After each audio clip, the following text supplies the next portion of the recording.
Welcome to Counterpoint. I'm Tanya Grenick-Allen. The convoy organizers have been heard, government officials summoned, and even the Prime Minister has testified. And now the final report has landed. That's right. On Friday, February 17th, Commissioner Justice Paul Rouleau released his long-awaited final report on the Public Order Emergencies Commission, or POEC. If you supported the Freedom Convoy and its goals, then you were probably disappointed with the report. However, if you thought that the government was justified in freezing bank accounts and cracking down on the convoy protesters, then you probably feel validated by the report. So what were Commissioner Rouleau's findings? Does this report pave the way for a further invocation of the Emergencies Act? What was the final verdict? Well, joining me now to unpack the final report is Barry W. Bussey, lawyer, president, and CEO of First Freedoms Foundation. Thank you so much for joining me, Mr. Bussey. I appreciate your time here, and we're just excited to dive right into this report, which has, obviously had a lot of buzz in the media. Yes. So first things first, did the commission accomplish what it set out to do? You know what? It depends on what you understand its accomplishment or its goal. But if it was to be political theater, it did a wonderful job. It had all the earmarks of a court hearing. People came, they testified, they gave evidence under oath and all of that kind of thing. But we got to recognize that this was not a court. And not only that, it wasn't even a public inquiry under the Public Inquiries Act. It was simply a commission that has its origin in the Emergencies Act.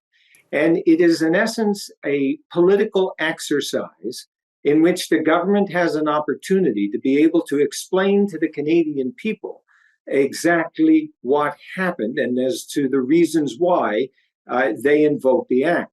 Personally, I think they failed. And okay.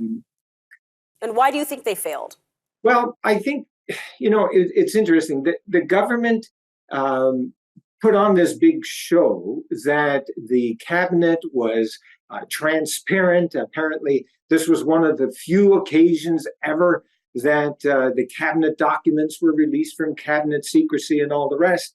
And then if anyone watched the hearings at all, you would have seen that a number of documents that were presented as evidence, it's almost laughable, but they'd have the title of the document on the top, and then it would be all black pages thereafter because the entire document was in fact redacted.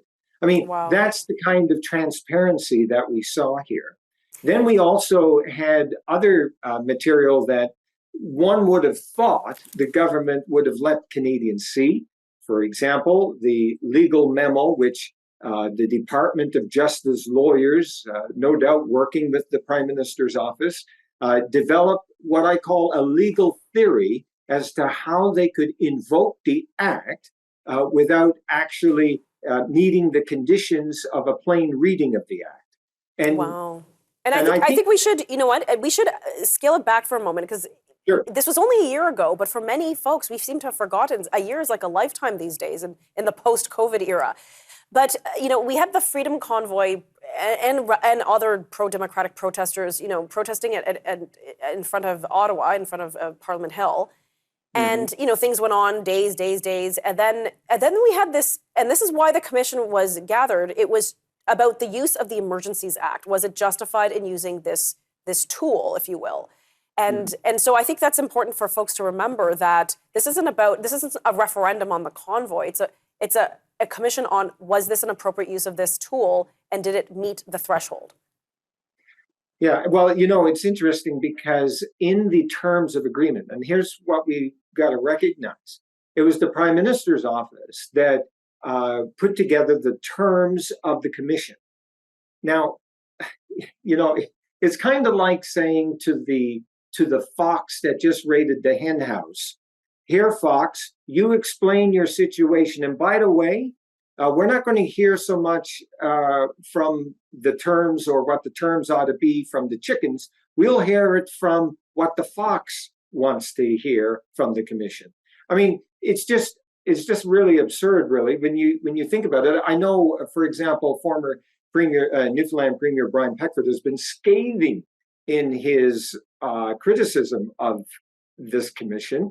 You know, the government is inspecting itself. The government Right. is investigating itself. I mean, I'm gonna pause you there, and I want to talk more about that right when we come back.